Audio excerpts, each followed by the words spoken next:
ku ingin selalu bersekutu denganmu, menikmati hadiratmu, biarkan rohmu tinggal dalam hidupku. Sungguh indah bersamamu, ku ingin selalu. Biar jadi kerinduan hati kami Tuhan, biar jadi doa kami Tuhan. Kalau kami rindu bersekutu denganmu Tuhan, kami rindu bersekutu denganmu setiap saat Tuhan, nikmati hadiratmu Yesus. Biarkan rohmu tinggal dalam hidupku. Sungguh indah bersamamu,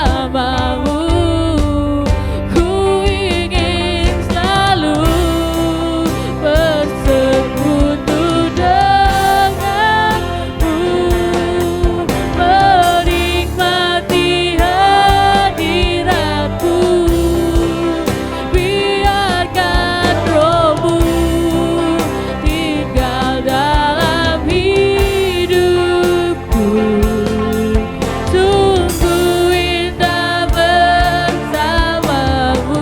Sekali lagi katakan, ku ingin selalu bersekutu denganmu, menikmati hadiratmu, biarkan rohmu tinggal dalam hidupku.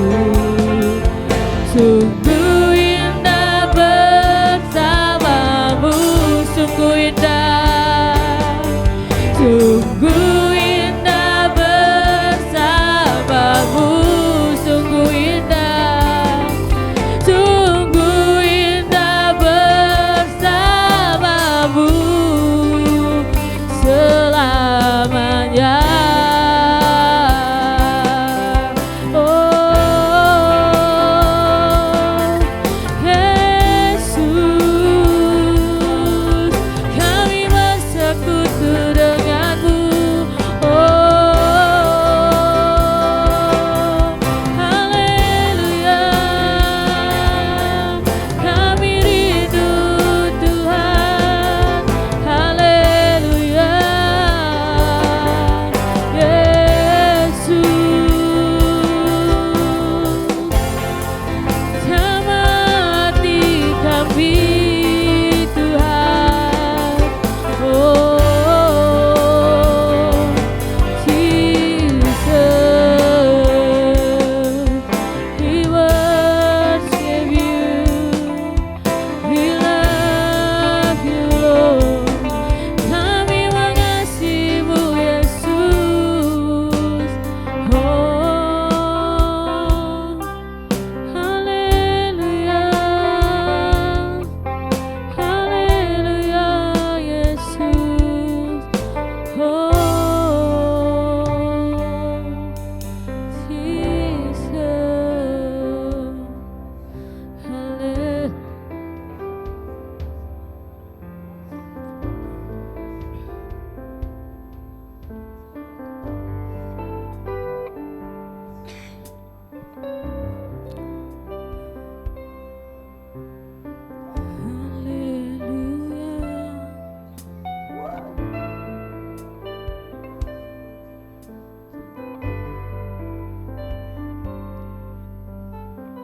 Segala pujian syukur bagimu, Kau hadir dalam hidupku. Kini ku datang sujud di hadapanmu, memujimu, menyembahmu Yesus. Ku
pujian ini lebih lagi.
Siap untuk berbuat bakti.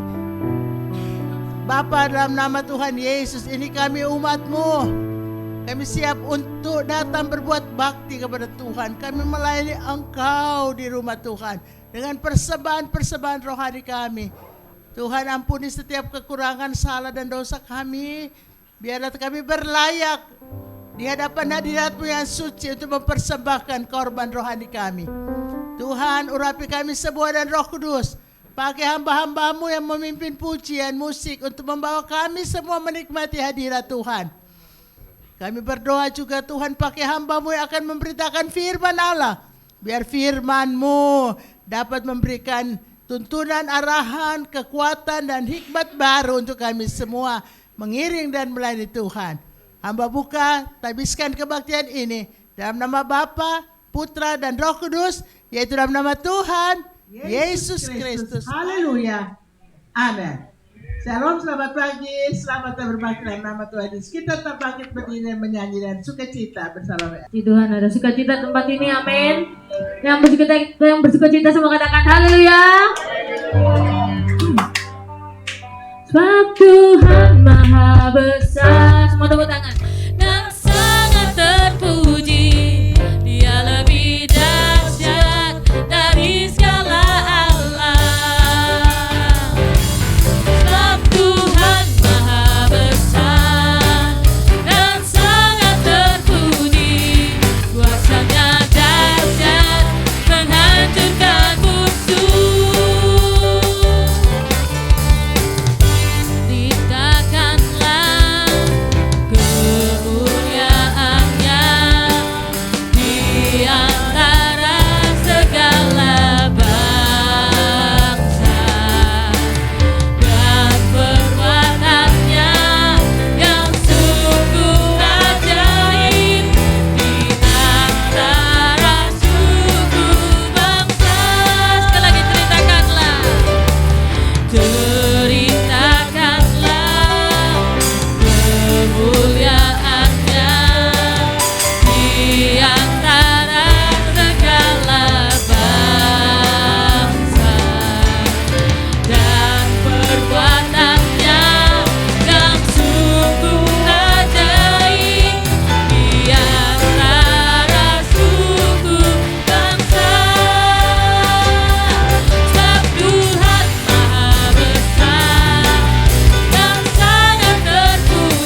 Masih ada sukacita, amin. Coba percaya tempat ini Allah kita sanggup melakukan segala perkara buat setiap hidup kita. Katakan Yesus Tuhan. Katakan haleluya.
duduk.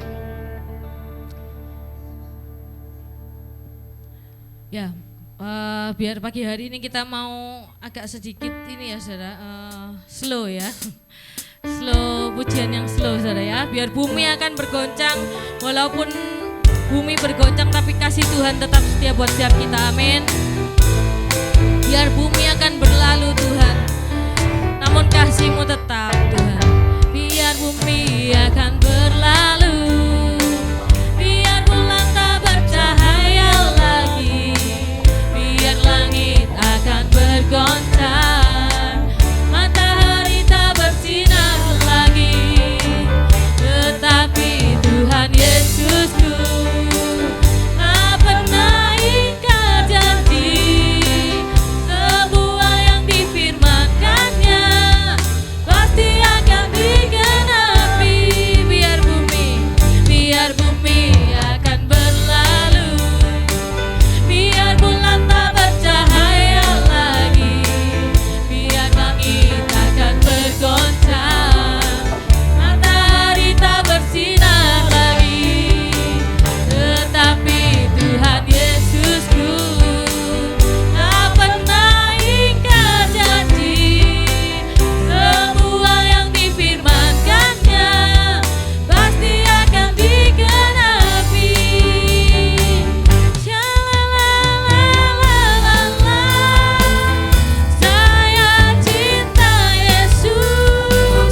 Silakan duduk, saudara. Mari, malam siang hari ini kita mau sama-sama bawa hati kita di hadapan Tuhan. Kita mau sama-sama siapkan hati kita untuk kita dengar firman-Nya. Sebelum itu kami mau lebih lagi Tuhan nikmati hadirat-Mu Tuhan saat ini Yesus. Sebab kami tahu bukan satu kebetulan kami ada di tempat ini Tuhan, tapi biar saat ini menjadi saat yang indah untuk kami berjumpa dengan-Mu Tuhan. Saat ini saat-saat yang indah untuk kami bersekutu dengan pribadi-Mu Yesus, bersekutu dengan pribadi Bapa kami.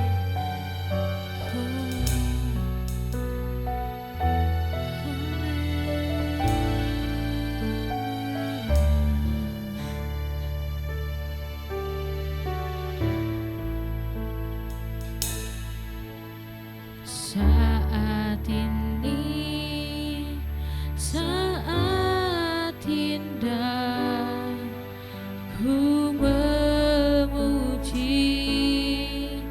dan menyembah hadirat-Mu. Ku rasakan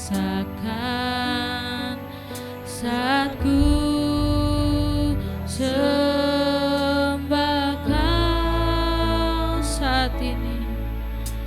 saat ini, saat Tuhan Kau curahkan urapan-Mu, hadirat-Mu ku rasakan saat ku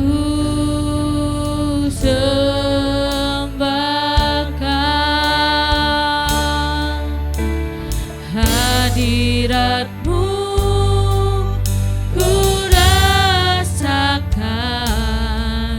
saat ini, saat ini urapan-Mu ku rasakan saat aku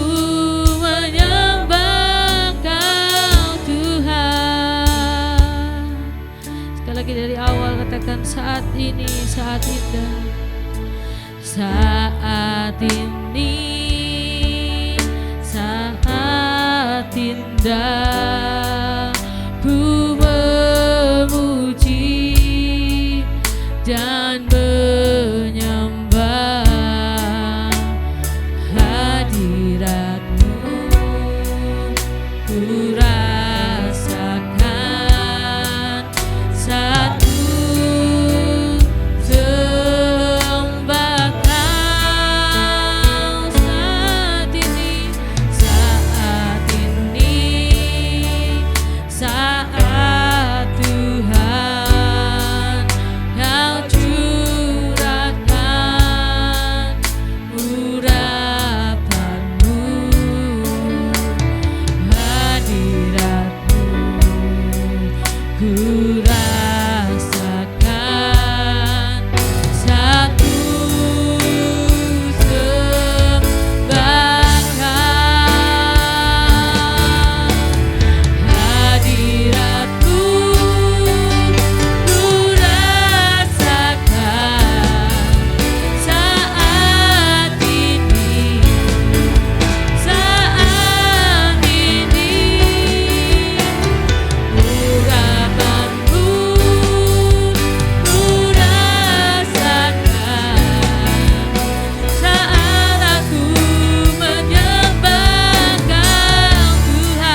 lagi katakan, hadirat-Mu ku rasakan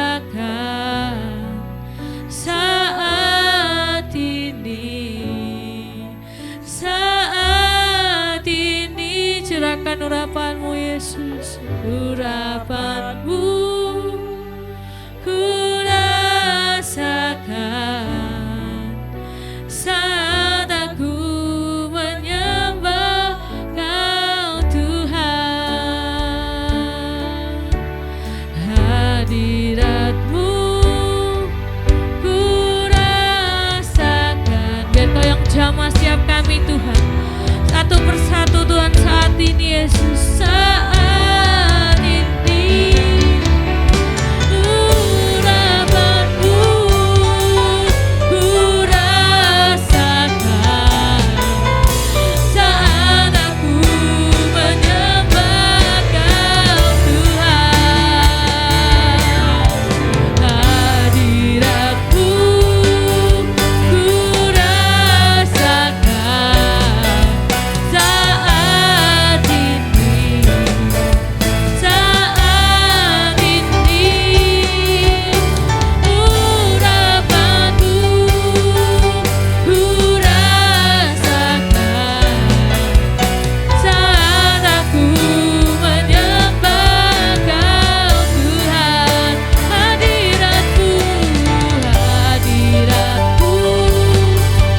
ku rasakan saat ini, saat ini urapan-Mu ku rasakan saat aku menyembah Kau Tuhan. Saat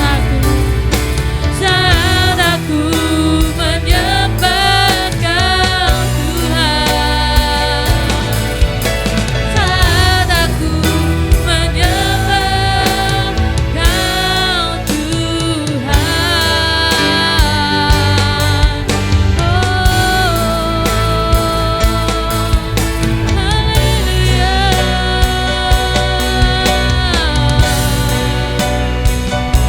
Hadirat-Mu yang berkuasa, haleluya.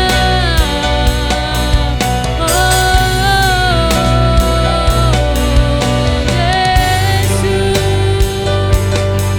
Kau yang bertata, Kau yang berkuasa, haleluya.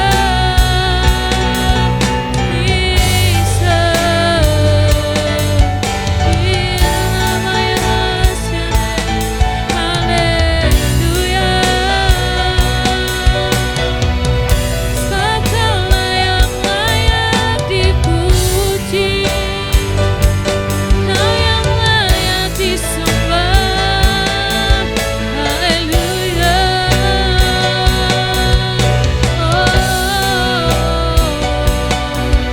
Kau membawa penyembahan kami lebih lagi di hadapan-Mu Yesus.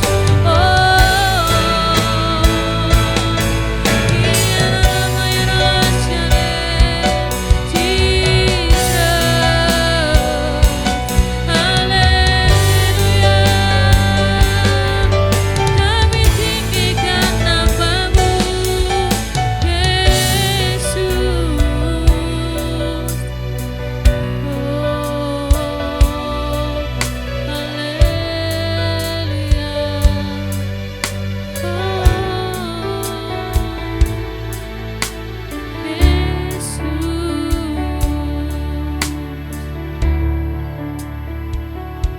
Beri Kau yang siapkan tanah hati kami yang terbaik Yesus. Setiap benih firman-Mu yang boleh dibagikan Tuhan dapat tertanam, bertumbuh dan berbuah dalam hidup kami Tuhan. Yang merapi hamba-Mu yang menyampaikan firman Tuhan, dan Kau pakai hidupnya lebih lagi Tuhan untuk kemuliaan nama-Mu saja Tuhan. Dalam nama Yesus Tuhan kami siap dengan harus firman Tuhan. Haleluya, amin. Haleluya, shalom. Selamat hari Minggu untuk saudara semua. Selamat berbakti dalam nama Tuhan Yesus dan selamat menikmati sebagian daripada firman Allah. Hari ini kita mau dengar firman Tuhan tentang mezbah. Semua tahu kalau berkata mezbah. Semua rasanya saya tahu mezbah itu tempat korban bakaran. Baiklah, kita akan buka bersama-sama dalam firman Allah dan kita akan pelajari bersama di dalam kitab Kejadian pasal 8 ayat yang ke-20 dan Kejadian pasal 12 ayat yang ke-7. Kejadian pasal 8 ayat yang ke-20. Kita akan baca di sana satu bahagian firman Allah tentang seorang tokoh Alkitab yang namanya Nuh yang membuat mezbah. Mari saudara yang kasih, kalau sudah dapat kita akan bangkit berdiri dan dengan suaranya nyaring kita akan membaca ayat ini.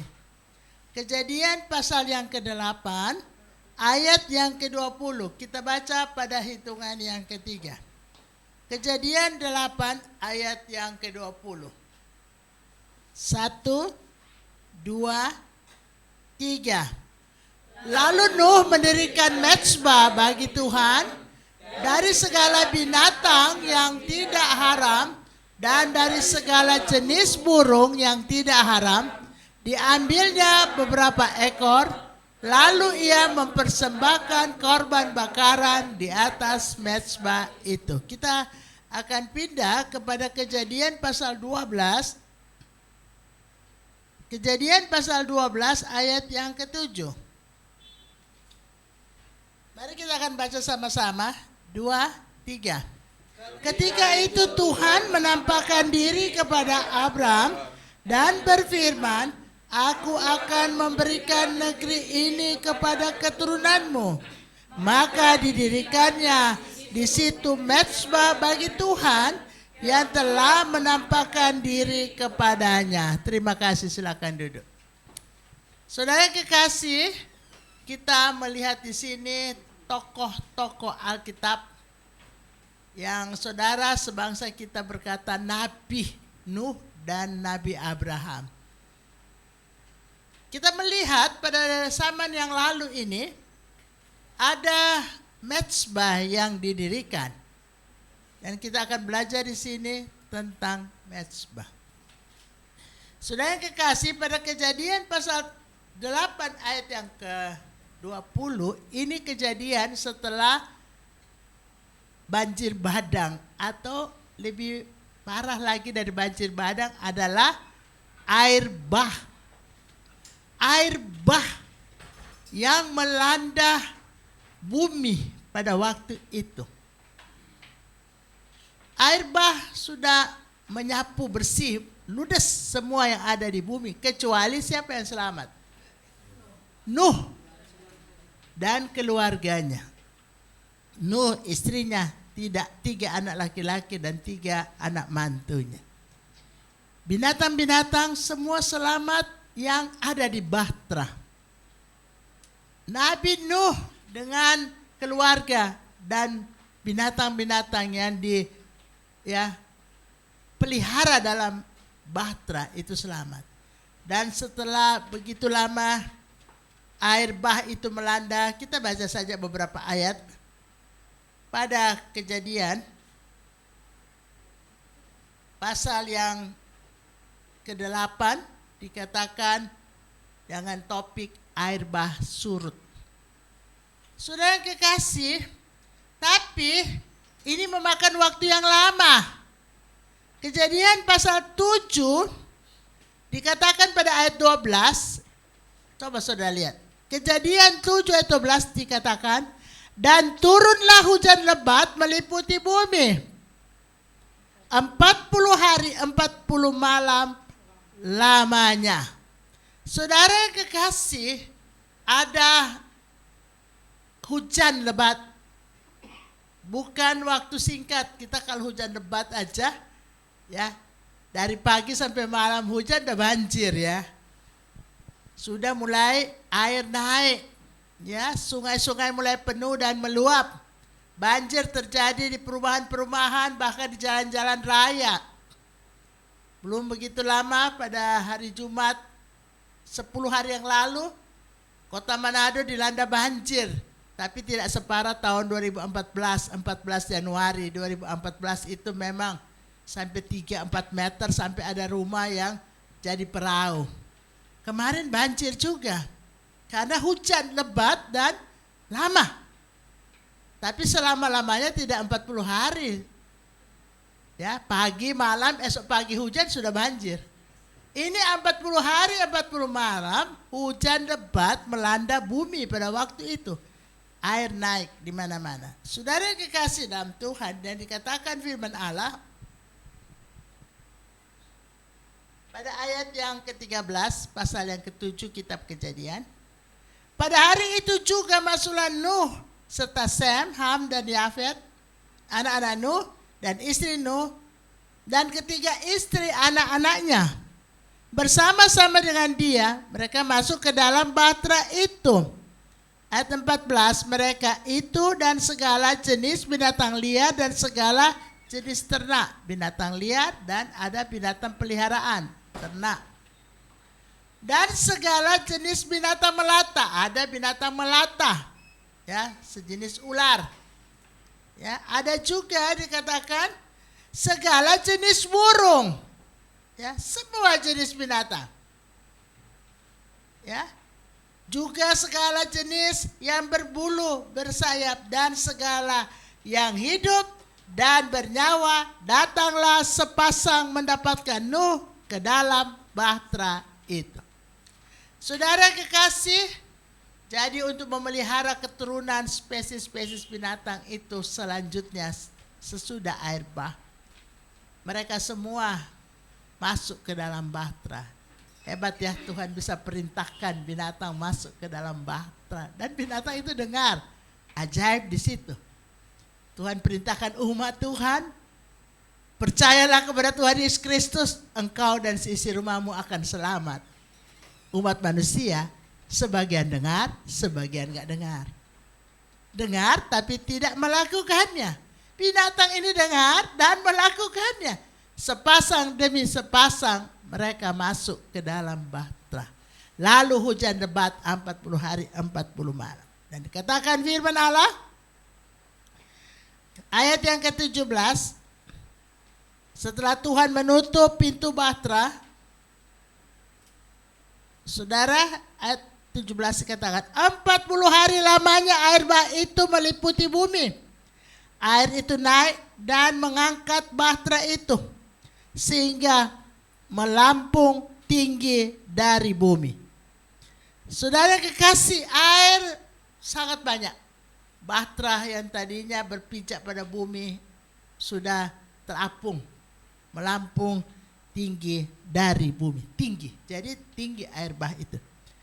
Saudara kekasih, ayat 18 berkata, ketika air itu makin bertambah-tambah dan naik dengan hebatnya di atas bumi, terapung-apunglah bahtera itu di muka air. Jadi sudah lihat betapa besar dan dahsyat air bah pada waktu itu. Dan air itu sangat hebatnya bertambah-tambah meliputi bumi. Dan ditutupinya segala gunung tinggi dan seluruh kolong langit. Jadi di bawah kolong langit itu sampai gunung tertutup air. Ini benar-benar dahsyat air bah pada waktu itu. Saudara kekasih dalam Tuhan, air sangat tinggi, semua yang ada di bumi itu hanyut. Air bah itu menakutkan. Di Manado, Esther bercerita pada waktu 2014, mobil-mobil itu seperti kapal di atas air, itu di jalan raya. Mobil itu berjalan sudah ikut arus air yang sangat deras. Lalu dia berhenti kalau dia tabrak rumah, dia tabrak pohon, atau ditabrak mobil yang di depannya yang sudah berhenti duluan. Saudara kekasih, ini suatu kejadian yang kita bisa lihat mata di bumi kita di Indonesia. Tapi dikatakan di sini air bah itu melewati tinggi gunung pada zaman Nuh. Jadi memang benar-benar Semua di kolong langit penuh air. Kalau dulu ada yang di ketinggian masih selamat. Yang di dataran rendah yang korban. Bapak Ibu, saudara-saudara yang kekasih, dikatakan air itu berkuasa. Ayat 24. Dan berkuasalah air itu di atas bumi 150 hari lamanya. 150 hari itu 5 bulan, saudara. 150 hari itu lama. Air itu berkuasa. Memang air itu berkuasa, saudara. Ya, kalau saudara mungkin tidak mengalami banjir bandang, tapi melihat di televisi betapa arus air itu menghanyutkan segala sesuatu. Kekuatan dahsyat air. Dan ini bisa berbicara murka Allah berkuasa untuk menghancurkan bumi yang penduduknya berbuat dosa. Ini hukuman Tuhan pada zaman Nuh. Dan itu ada sampai pada zaman sekarang. Jadi kita dalam Tuhan harus serius. Harus sungguh-sungguh. Gak boleh main-main dalam Tuhan. Tuhan bisa kirim penghukuman yang sangat besar kuasanya. Sudah melihat pada zaman Nuh, Tuhan ya bukan bumi hanguskan. Ya, bumi hanyutkan semua yang ada di bumi. Bukan hangus tapi hanyut semua dan habis semua, saudara. 5 bulan air itu baru surut. Lalu Kejadian pasal 8 dikatakan air bah mulai surut. Lalu ketika semua surut dan sudah dites, Nuh kirim burung merpati keluar. Ya.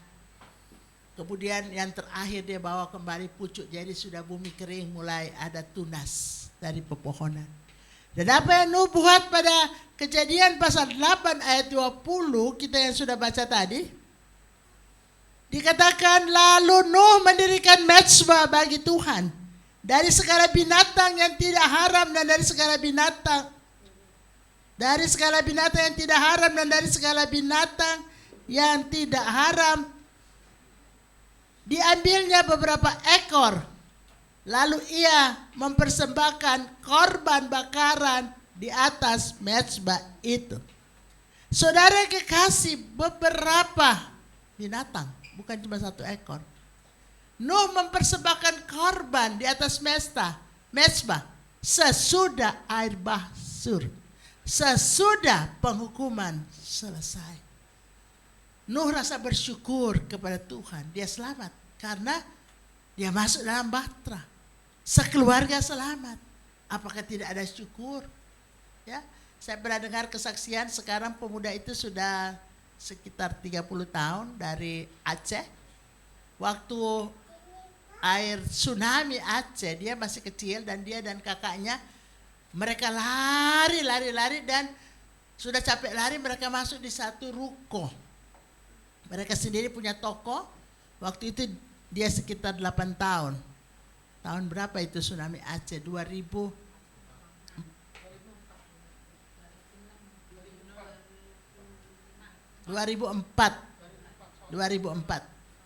Ya. Jadi dia itu masih kecil, sekarang sudah 30-an tahun. 2004 ke sekarang kan sudah 20-an tahun. Ya. 18 tahun. Ya, sekarang dia 25, 26 ya, pokoknya sekitar 8 tahun. Saudara yang kekasih, dan mereka masuk ke ruko, dia dan kakaknya terpisah. Orang tuanya terpisah. Tapi satu keluarga selamat. Ya. Lalu dia masuk ke ruko dan dia memanjat. Pada waktu itu dia bilang ruko itu punya tralis gini. Dia menggantungkan diri di atas tralis ruko. Sampai air surut, di sore hari baru surut. Saudara kasih, dan dia tidak tahu kakaknya di mana, ayah ibunya di mana. Sekarang dia jadi besar, saya sudah ketemu orangnya. Waktu itu dia datang ke Surabaya. Saudara kekasih, saking takut, dia punya kekuatan bergantungan di tralis atas pintu ruko atau jendela ruko. Pokoknya dia menggantungkan diri situ sampai surut. Dan tidak terjatuh, dia kuat. Saudara kekasih, semua mau menyelamatkan diri dari kekuatan kuasa air. Saudara kekasih dalam Tuhan, Nuh itu Tuhan sudah suruh buat bahtera. Nuh itu buat bahtera bukan di tepi laut, di dataran. Lalu dia selamat dari air bah yang menguasai bumi waktu itu 5 bulan. Saudara kekasih, karena bersyukur kepada Tuhan, dia buat mezbah. Saudara, jadi tujuan pada zaman itu buat mezbah. Bersyukur karena keluputan daripada maut. Nuh mempersembahkan beberapa ekor binatang yang tidak haram di atas mezbah. Saudara yang kekasih dalam Tuhan, kita melihat di sini mezbah dibuat, mezbah dipersembahkan korban oleh anak-anak Tuhan untuk bersyukur kepada Tuhan. Kita ambil untuk diri kita. Kalau Tuhan tolong saudara, naikkan pujian syukur lewat diri kita kepada Tuhan. Oke, kita maju terus. Yang kita sudah baca tadi ada tokoh berikutnya pada Kejadian pasal 12 adalah Abraham. Abraham bersyukur karena dia menerima perjanjian Tuhan. Coba kita melihat pada Kejadian 12 ayat yang ke-7. Ketika itu Tuhan menampakkan diri kepada Abraham dan berfirman, "Aku akan memberikan negeri ini kepada keturunanmu."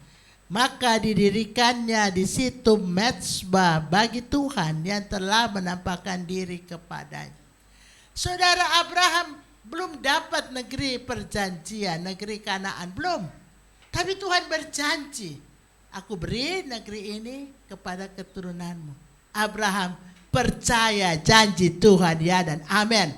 Lalu dia mendirikan mezbah bersyukur kepada Tuhan karena ada janji Tuhan. Saudara yang kekasih, jadi kita melihat di sini 2 tokoh bersyukur dalam kondisi berbeda. Satu karena keluputan, karena pertolongan. Yang satu belum dapat janji. Baru ada janji Tuhan. Tapi Abraham, bapak orang percaya janji itu ya dan amin. Saudara dan saya sudah banyak janji Tuhan.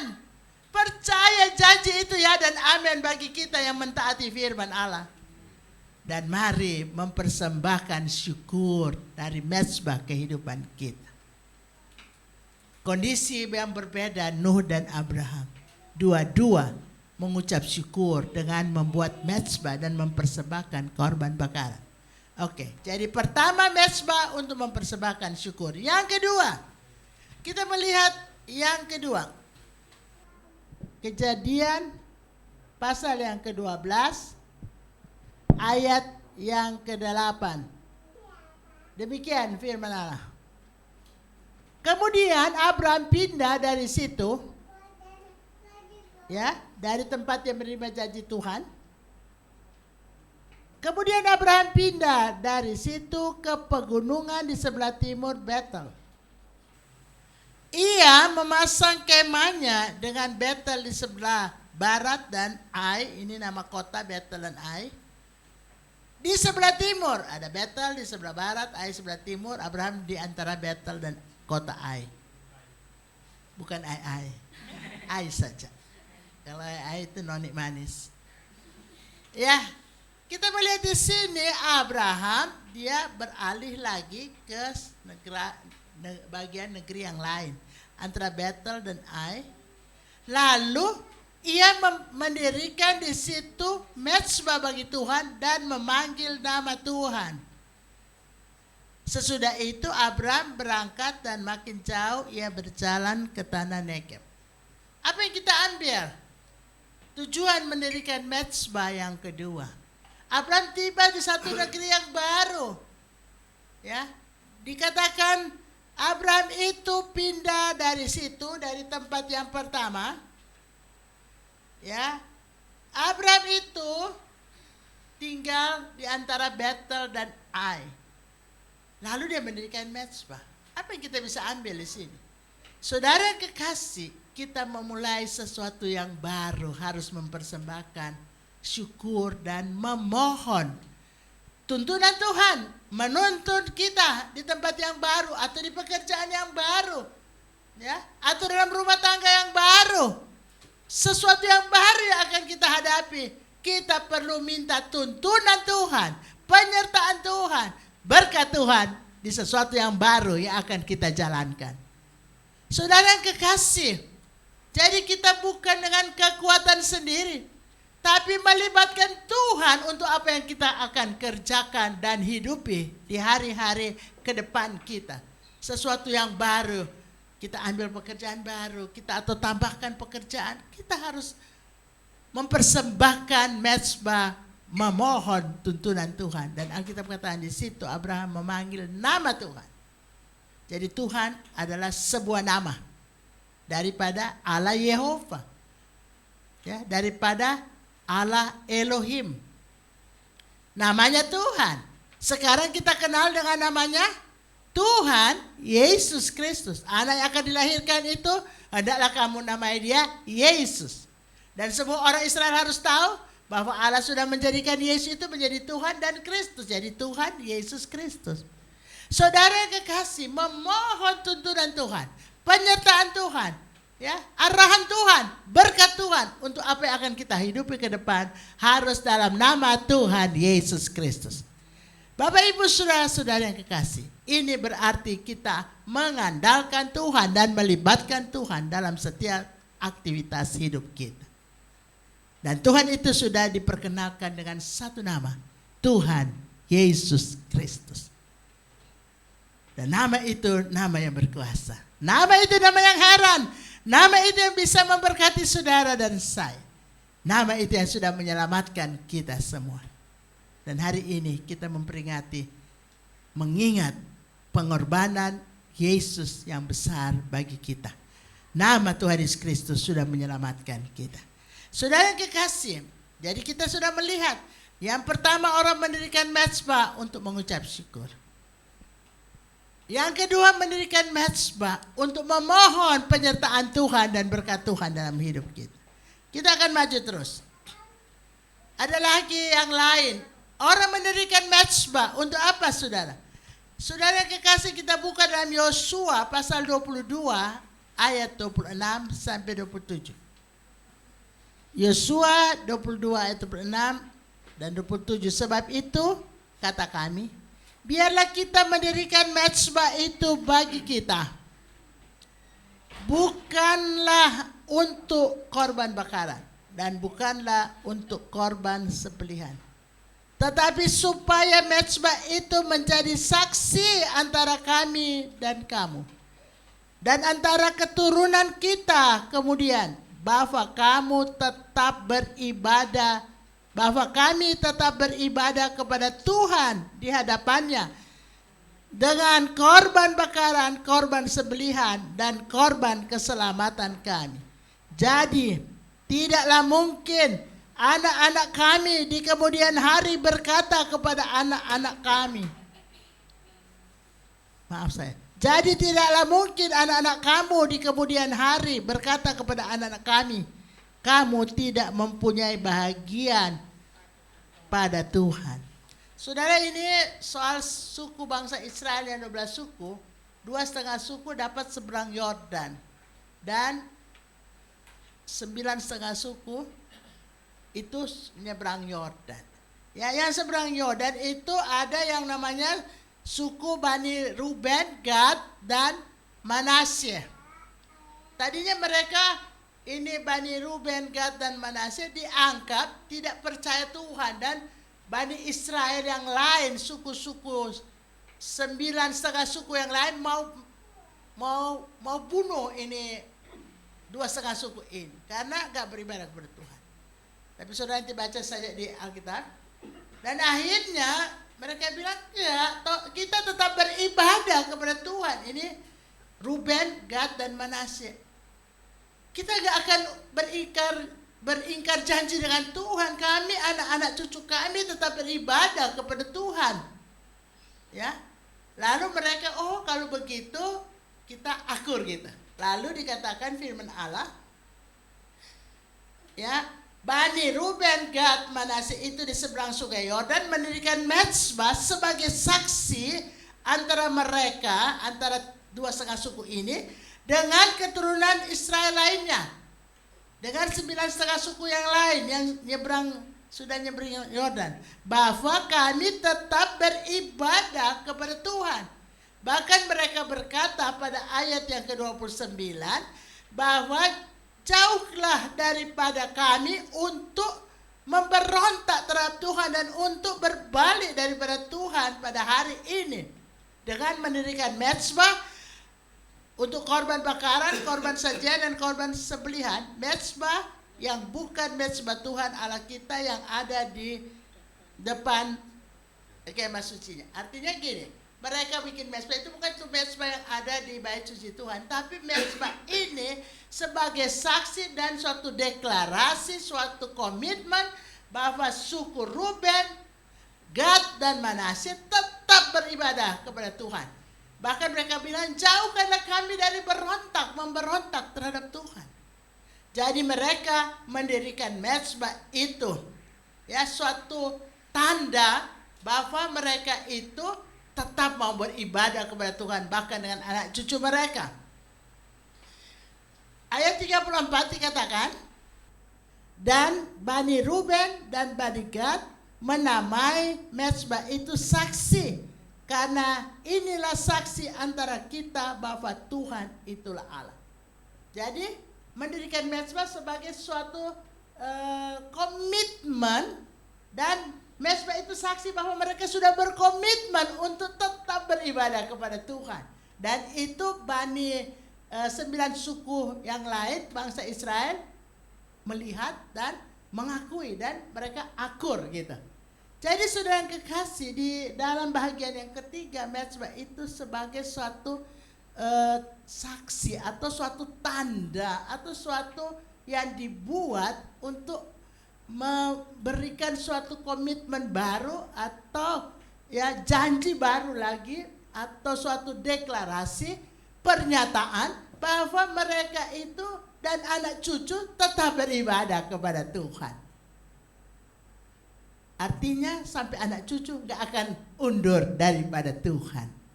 Saudara yang kekasih, ini luar biasa bahwa nenek moyang berikrar janji setia dengan Tuhan sampai anak cucu. Dengan tanda mezbah, yang dinamai mezbah itu saksi, bukan mezbah untuk korban bakaran, tapi korban bakaran yang dipersembahkan di atas mezbah yang suatu saksi untuk keturunan berikutnya dari nenek moyang, anak cucu buyut, terus keturunan berikutnya tetap beribadah kepada Tuhan. Saudara kekasih, kita pun harus demikian. Kita harus dapat mengarahkan, menuntut anak cucu kita, dan kita bisa katakan kepada dunia, ya, anak cucu saya, buyut saya tidak akan undur daripada Tuhan. Saksinya apa? Misalnya kalau dulu mereka bikin mezbah, kalau sekarang mungkin anak cucu saya akan lihat saya setia dengan Tuhan, mempersembahkan korban-korban rohani kepada Tuhan dengan diri saya ini. Saudara, kita gak bikin mezbah seperti dahulu, tapi mezbah itu adalah diri kita, kehidupan kita yang bisa dilihat oleh orang lain, yang menjadi saksi bagi dunia ini bahwa kita beribadah kepada Tuhan dan setia, bahkan sampai anak cucu mau setia dengan Tuhan. Saudara yang kekasih, yang keempat, mendirikan mezbah untuk memohon doa supaya Tuhan mengabulkan doa untuk memberhentikan murka Allah atau tulah. Saudara yang kekasih, kita melihat kisah ini di dalam 2 Samuel pasal 24 ayat 1 sampai ayat 4.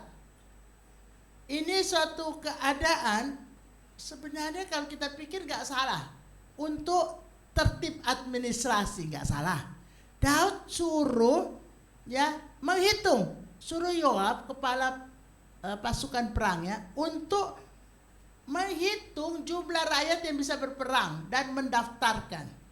Dan Yoab setelah menghitung pada ayat 9 dia katakan hasil pendaftaran ada 800.000 orang-orang Israel yang bisa mengangkat senjata, bisa berperang, bisa memakai pedang. Dan orang Yahuda ada 500.000. Kita buka dalam Samuel 2 Samuel pasal 24. Melihat di sana, kita akan baca dulu sebelum ayat 9, ayat 1 sampai 4. Bangkitlah pula murka Tuhan terhadap orang Israel. Ia menghasut Daud melawan mereka. Firman-Nya, pergilah, hitunglah orang Israel dan orang Yehuda. Lalu berkatalah raja kepada Yoab dan para panglima tentara yang bersama-sama dengan dia, jelajahilah segenap suku Israel dari Dan sampai Berseba. Adakanlah pendaftaran di antara rakyat, supaya aku tahu jumlah mereka. Lalu berkatalah Yoab kepada raja, kiranya Tuhan Allahmu menambahi rakyat 100 kali lipat daripada yang ada sekarang. Dan semoga mata tuanku raja sendiri melihatnya. Tetapi mengapa tuanku raja menghendaki hal itu? Artinya Yoab bilang, sebenarnya Tuhan bisa tambahkan banyak. Kenapa raja mau suruh hitung, mau suruh daftar? Ya, kenapa raja menghendaki hal itu? Sebenarnya Tuhan Allah dapat menambahkan rakyat 100 kali lipat daripada yang ada. Tapi kenapa Tuhan raja suruh hitung? Lalu berkatalah Yoab, ayat yang ketiga, kepada raja, katanya, Tuhan Allahmu menambahi rakyat 100 kali lipat daripada yang ada sekarang, dan semoga mata tuanku raja sendiri melihatnya. Tapi mengapa engkau raja menghendaki hal itu?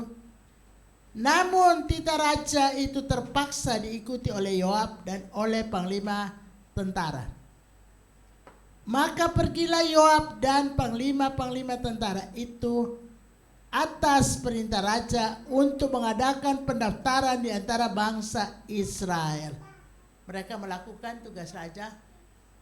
Saudara yang kekasih dalam Tuhan, kita melihat di sini bahwa raja menyuruh panglima-panglimanya menghitung, dan mereka melakukan. Sebenarnya di hati mereka, Tuhan kok bisa tambahkan? Ya, dikatakan firman Tuhan bahwa Tuhan bisa tambahkan sampai 100 kali lipat. Saudara kasih pada ayat 9 kita baca. Lalu Yoab memberitahukan kepada raja hasil pendaftaran rakyat. Orang Israel ada 800.000 orang. Ada 800.000 orang perangnya yang dapat memegang pedang, dan orang Yehuda 500.000. Akhirnya didaftar. Tapi dengan keadaan yang terjadi ini, Tuhan marah. Ya, Tuhan marah, sangat marah.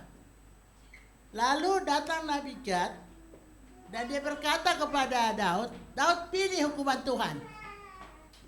3 tahun Daud itu dengan rakyatnya, dengan negeri Israel dan Yehuda itu akan dilanda kelaparan. Atau 3 bulan Daud dikejar-kejar musuh, atau 3 hari penyakit sampar. Saudara yang kekasih, pada ayat 14 Daud dikatakan sangat susah hatinya. Ayat 10 dikatakan Daud ketakutan, Daud berdebar-debar hatinya. Ya, saudara yang kekasih, Daud sadar dia sudah berdosa. Dia mengandalkan kekuatan tentaranya. Padahal Tuhan bisa menambahkan dengan jumlah yang sangat besar. Saudara yang kekasih, lalu terjadi apa? Terjadi suatu balas sampar karena Daud pilih, dia bilang begini, lebih baik aku jatuh ke tangan Tuhan daripada bahaya kelaparan, daripada dikejar musuh, lebih baik jatuh tangan Tuhan. Lalu Tuhan izinkan penyakit sampar terjadi. Firman Allah katakan pada ayat 15, dari Dan sampai Berseba itu 70.000 orang mati karena sampar. Jadi Daud yang bersalah, rakyatnya yang korban. Ini sangat memprihatinkan. Saudara yang kekasih, lalu pada ayat 19 sampai 25 dikatakan, kita akan melihat sana, 2 Samuel pasal yang ke-24.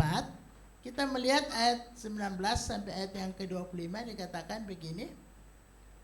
Lalu pergilah Daud sesuai dengan perkataan Gad seperti yang diperintahkan Tuhan.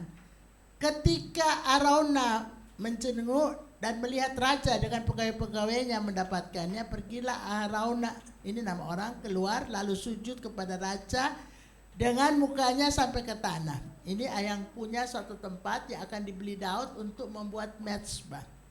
Karena Tuhan menyuruh untuk mempersembahkan korban. Tuhan memohon Tuhan itu menghentikan tulah. Bertanyalah Arauna, mengapa Tuhan Raja datang dengan hambanya ini? Jawab Daud, untuk membeli tempat pengirikan ini daripadamu untuk maksud mendirikan mezbah bagi Tuhan supaya tulah ini berhenti menimpa rakyat. Lalu berkatalah Arauna kepada Daud, baiklah Tuanku Raja, mengambilnya dan mempersembahkan apa yang dipandangnya baik. Lihatlah, itu ada lembu-lembu untuk korban bakaran dan eretan-eretan pengirik dan alat perkakas lembu itu untuk korban, untuk kayu bakar. Semuanya ini ya Raja diberikan Arauna kepada Raja. Arauna berkata kepada Raja, kiranya Tuhan Allah berkenan kepadamu. Ya. Tetapi berkatalah Raja kepada Arauna, bukan begitu, melainkan aku mau membelinya daripadamu dengan membayar harganya, sebab aku tidak mau mempersembahkan kepada Tuhan Allahku korban bakaran dengan tidak membayar apa-apa. Sesudah itu Daud mengambil tempat pengirikan dan lembu-lembu itu dengan harga 50 sikal perak. Saudara kekasih dalam Tuhan, ayat 25 dikatakan lalu Daud mendirikan di sana mezbah bagi Tuhan dan mempersembahkan korban bakaran dan korban keselamatan. Maka Tuhan mengabulkan doa untuk negeri itu dan tulah itu berhenti menimpa orang Israel. Saudara kekasih, mezbah didirikan, bahkan membayar tempat pengirikan dari Arauna untuk apa? Mendirikan mezbah. Daud gak mau terima tanpa bayar. Untuk apa? Memohon Tuhan, tolong ampuni dosaku. Memohon ampun supaya tulah berhenti. Saudara yang kekasih dalam Tuhan. Jadi bagian yang keempat mendirikan mezbah, memohon Tuhan mengabulkan doa. Memohon Tuhan, jangan marah lagi kepada saya. Memohon Tuhan, ampuni dosa saya dan biarlah semua tulah yang sudah menimpa rakyat itu berhenti. Jadi saudara yang kekasih dalam Tuhan, kita belajar banyak tentang mezbah. Ya, 4 hal besar saja. 1, mendirikan mezbah untuk bersyukur karena keluputan, untuk bersyukur kepada Tuhan karena janji Tuhan. Yang kedua, mendirikan mezbah itu ya bukan untuk bersyukur, tapi memohon Tuhan menuntun, memohon Tuhan mengarahkan, bersama-sama menyertai saya dalam perjuangan yang baru yang akan saya lakukan. Supaya Tuhan memberkati. Haleluya. Yang ketiga, mendirikan mezbah sebagai suatu tanda atau saksi. Saya dan keturunan saya selanjutnya tetap setia beribadah kepada Tuhan. Yang keempat, mezbah untuk memohon ampun kepada Tuhan. Memohon Tuhan, tolong jangan saya ditimpah lagi dengan murka Tuhan karena salah saya. Kita belajar di kisah yang di Samuel, kisah Daud yang mendaftarkan rakyatnya, bahwa kita harus mengandalkan Tuhan, bukan mengandalkan kekuatan sendiri. Tuhan gak mau Daud mengandalkan kekuatan tentaranya, Tuhan gak mau. Tuhan gak mau saudara saya mengandalkan kekuatan sendiri. Kalaupun kita ada hikmat, kalaupun kita ada kekuatan, kesehatan, panjang umur, Tuhan mau kita tetap mengandalkan Tuhan, sumber berkat, sumber kekuatan, sumber hikmat, dan sumber segala pertolongan untuk kita. Bapak Ibu saudara-saudari dalam Tuhan, sekarang dalam perjanjian baru, dalam surat Paulus kepada jemaat di Roma, kita akan melihat di sana hukum mezbah ini. Ya. Dalam Roma pasal 12 ayat 1 bahwa hidup kita ini menjadi satu mezbah untuk kita persembahkan persembahan rohani kepada Tuhan. Kita akan melihat Roma pasal 12 ayat yang pertama.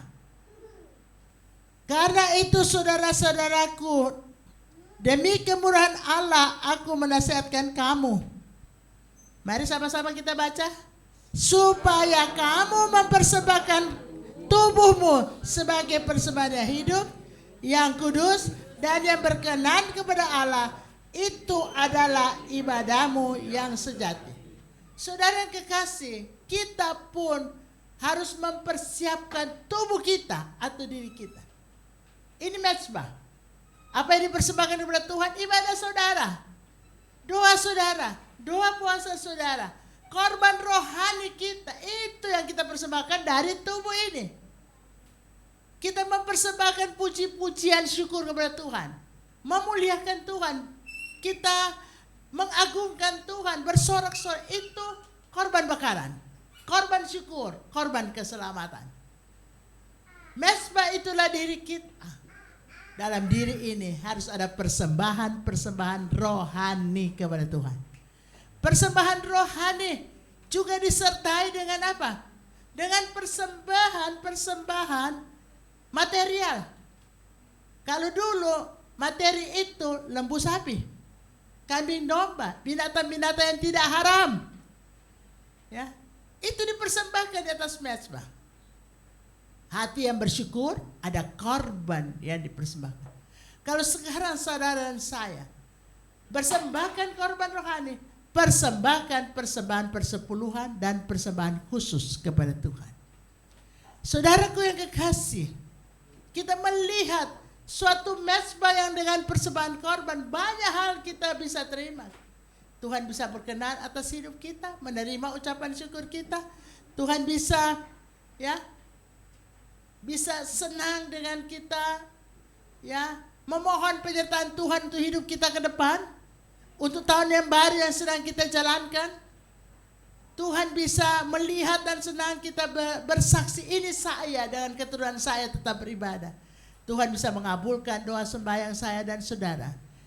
Kalau kita mohon ampun, Tuhan bisa mendengar dan mengampuni kita dan melalukan segala tulah dari hidup kita. Saudara melihat, kalau saja diri kita jadi mezbah dan dalam hidup kita ada persembahan rohani, ada persembahan materi kepada Tuhan, maka Tuhan akan memberkati saya dan saudara. Tuhan akan melimpahkan segala rahmat, anugerah, kasih sayangnya. Saudara yang kekasih, kita belajar bahwa pelayanan dan hidup kita hari lepas hari itulah suatu korban bakaran kepada Tuhan. Pelayanan dan hidup kita hari lepas hari itu korban bakaran dari diri kita. Dan kita belajar bagaimana kita juga harus membereskan hubungan dengan sesama sebelum kita mempersembahkan korban. Saudara bisa dapat di dalam Injil Matius 5 ayat 23 dan 24. Injil Matius pasal 5 ayat yang ke-23 dan ayat 24. Jadi saya dan saudara harus bereskan hubungan dengan sesama. Tidak bisa ada hubungan yang belum dibereskan atau hubungan yang retak. Tetapi semua dibereskan sebelum kita mempersembahkan korban. Matius 5 ayat 23 dan 24. Sebab itu, jika engkau mempersembahkan persembahanmu di atas mezbah, dan engkau teringat akan sesuatu yang ada dalam hati saudaramu terhadap engkau. Saya dan saudara yang mempersembahkan korban, saya dan saudara yang teringat bahwa ada ganjalan. Kita teringat ada sesuatu. Dikatakan firman Allah,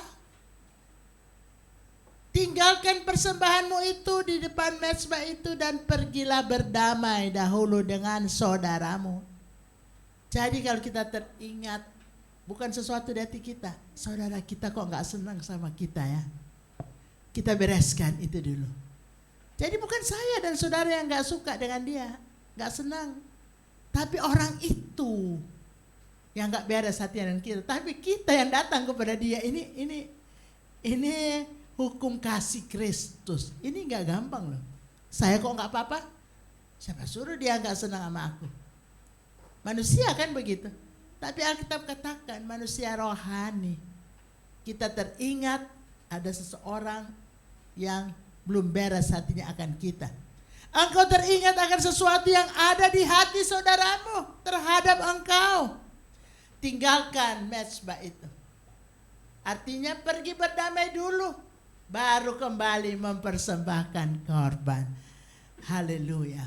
Jadi inilah kita belajar bahwa diri kita adalah mezbah, pelayanan dan hidup kita korban bakaran. Tapi harus disertai dengan hubungan yang beres satu dengan yang lain.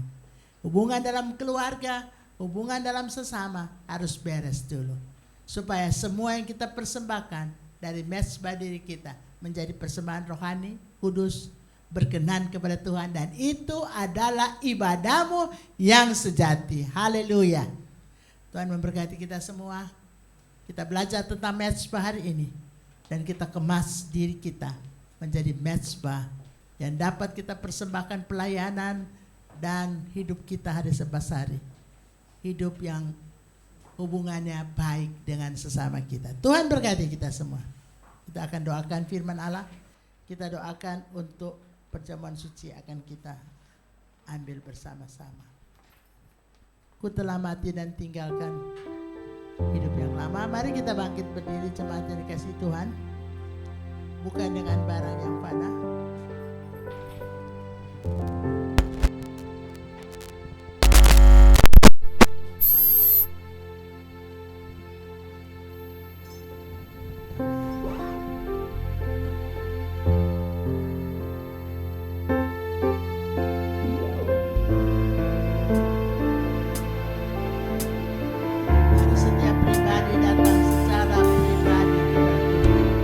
Saudara yang tahu keadaan hidup saudara, orang lain tidak tahu.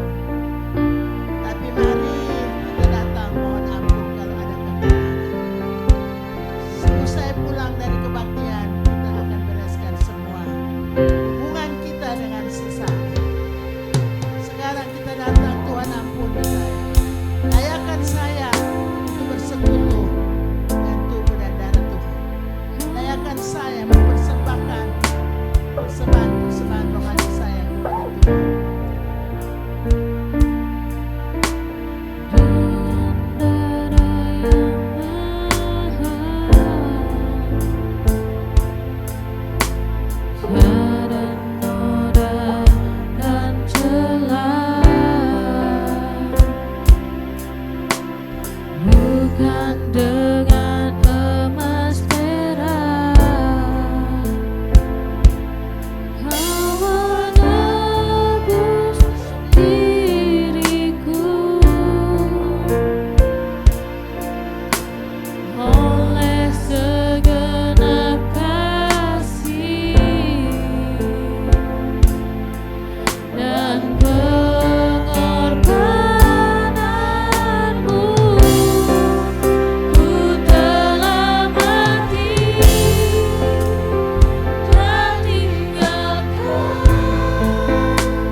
kekurangan dalam hubungan kami dan sesama ampun kami.